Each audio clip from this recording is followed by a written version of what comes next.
Assalamualaikum warahmatullahi wabarakatuh.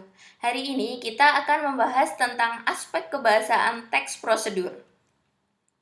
Aspek yang pertama atau ciri yang pertama yaitu banyak menggunakan kata kerja perintah atau biasa disebut dengan imperatif.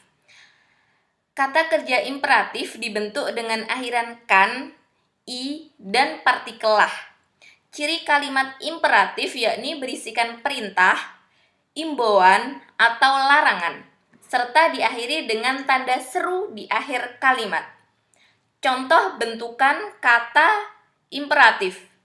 Bentuk dasar pasti, mendapatkan imbuhan kan menjadi pastikan.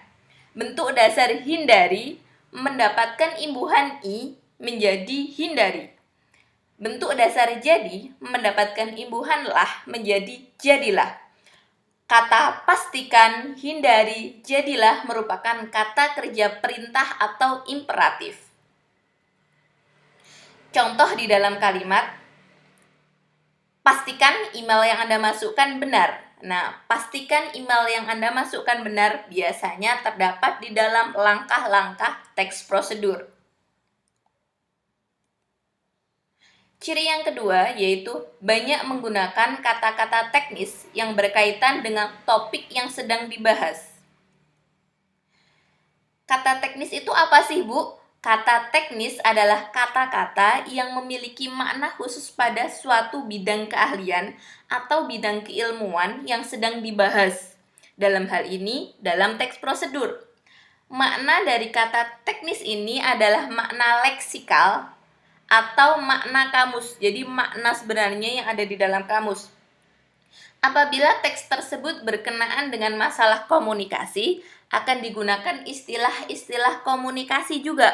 Begitu juga jika teks prosedur membahas hal atau bidang keahlian yang lain. Nah, contohnya dalam bidang komunikasi, kata-kata teknis di dalam bidang komunikasi seperti tanya jawab, kontak mata, pewawancara, verbal, bahasa tubuh. Kemudian, jika kata teknis di dalam bidang pendidikan ada pembelajaran, kurikulum, kegiatan belajar mengajar atau KBM.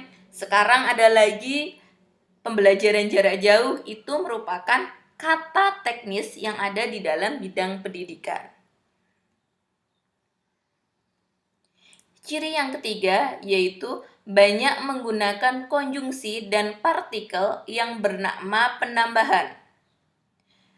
Konjungsi penambahan adalah sebuah konjungsi atau kata hubung yang bermakna tambahan yang diberikan untuk menggabungkan kalimat sederhana menjadi kalimat kompleks. Contohnya, selain itu, kemudian pun, biasanya ini digunakan pun demikian dan lain sebagainya ya. Kemudian selanjutnya, oleh karena itu, lalu, dan lain sebagainya. Contoh di dalam kalimat. Kemudian masukkan password yang akan digunakan. Ini biasanya terdapat di dalam langkah-langkah teks prosedur, ya, benar sekali. Kemudian ada contoh lagi nih. Setelah itu, klik submit untuk mengakhiri pendaftaran. Yang keempat, banyak menggunakan pernyataan persuasif. Kalimat persuasif itu apa sih?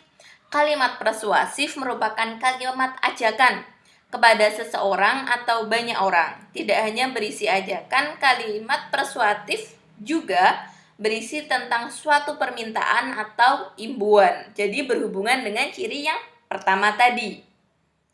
Contoh, penggunaan bahasa yang baik juga menjadi keharusan.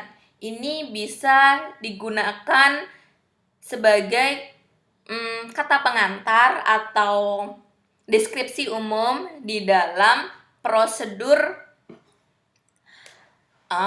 wawancara atau pewawancara kerja atau pembelajaran atau yang lainnya. Kemudian ada lagi, singkatnya akan lebih baik bila kita mampu menampilkan sikap antusias baik secara verbal maupun non-verbal. Nah, di sini ada kata teknis di dalam dunia komunikasi, dalam bidang komunikasi yaitu verbal dan non-verbal. Nah, ini biasanya kata-kata pernyataan persuasif ini terletak di deskripsi umum di awal sebelum langkah-langkah atau di simpulan di bagian akhir. Nah, kalian kembali pelajari struktur teks prosedur ya. Kemudian yang kelima, ini kondisional atau hanya terjadi pada teks-teks prosedur khusus. Tidak semua teks prosedur memiliki ciri ini. Yang kelima yaitu apabila prosedur itu berupa resep dan petunjuk penggunaan alat, akan digunakan gambaran terperinci tentang benda dan alat yang dipakai, termasuk ukuran, jumlah, dan juga warna. Contohnya, masukkan setengah sendok teh garam. Nah, ini ada di langkah-langkah teks prosedur memasak atau membuat kue.